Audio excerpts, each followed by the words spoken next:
எல்லாருக்கும் வணக்கம். எல்லாரும் நல்லா இருக்கீங்களா?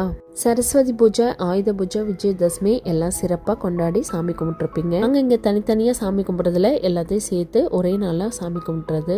டியூட்டி இருந்ததுனால சாயந்தரம் வந்து தான் எல்லாம் செஞ்சேன். சக்கரை பொங்கல், உளுந்த வடை, சுண்டல் கொஞ்சம் செஞ்சேன். கொண்டக்கடலை காலையில் ஊற போட மறந்துட்டேன். அதனால் வந்து தான் கொதிக்கிற தண்ணி வச்சு ஊற போட்டு டைட்டாக 1 மணி நேரம் க்ளோஸ் பண்ணி வச்சுட்டேன். அதுக்கப்புறம் நம்ம எடுத்து குக்கரில் வேக வச்சுக்கலாம். அதெல்லாம் செஞ்சு சாமிக்கிட்ட படைச்சிட்டு தாமரைப்பூ வாங்கிட்டு வந்திருந்தாங்க. அதை வச்சு கொஞ்சம் சாமிக்கிட்ட கிரேட் பண்ணுவோம் அப்படின்னு. என்கிட்ட எல்லாமே குட்டி குட்டி சிலை இல்லாட்டி சின்ன சின்ன ஃபோட்டோஸ் தான் இருக்கனால இந்த பூ வைக்கிறது மட்டும் கொஞ்சம் கஷ்டமாக இருக்கும். இந்த டைம் அந்த தாமரைப்பூ இதெல்லாம் கொஞ்சம் தனித்தனியாக எடுத்து அது மேலே சாமியை வந்து உட்கார வைக்கிற மாதிரி வச்சுட்டேன். ஜெவந்தி பூ, இந்த சிங்கிள் பட்டன் ரோஸ் எல்லாம் சிங்கிளாக அந்த எல்லா படத்துக்கும் குட்டி குட்டியாக வச்சிடலாம். அதுவும் அழகாக இருக்கும் பார்க்குறதுக்கு. பசங்களோட புக்ஸு, ஆயுதத்துக்கு வீட்டில் இருந்த கத்தி, கத்திரிக்கோள் எல்லாம் வச்சு சாமி கும்பிட்டாச்சு.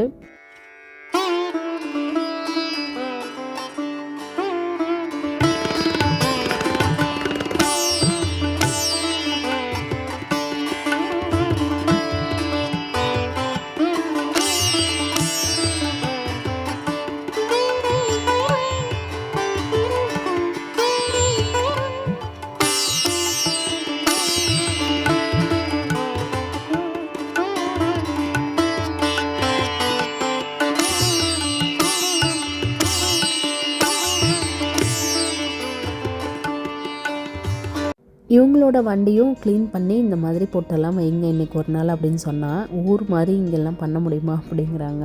பிரணவோட சைக்கிள் பால்கனியில் தூசி அடைஞ்சிருந்துச்சு. அதை கழுவிட்டு பொட்டெல்லாம் வச்சு விடுடா அப்படின்னா, ஏமா அதுக்கெல்லாம் வைப்பாங்களா அப்படின்னு கேட்குறாங்க. ஏன்னா நம்மெல்லாம் சின்ன வயசுலேருந்து ஊரில் சரஸ்வதி பூஜையெல்லாம் எப்படி கொண்டாடுவாங்கன்னு நம்மளுக்கு தெரியும். ஆட்டோ ஸ்டாண்டே களை கட்டி இருக்கும், வண்டி எல்லாம் காருக்கெல்லாம் இது பண்ணுவாங்க. பட் இந்த பசங்க இந்த ஃபெஸ்டிவல்லாம் ஊரில் பார்த்தது இல்லைங்கிறனால எல்லாம் புதுசாக கேட்குறாங்க.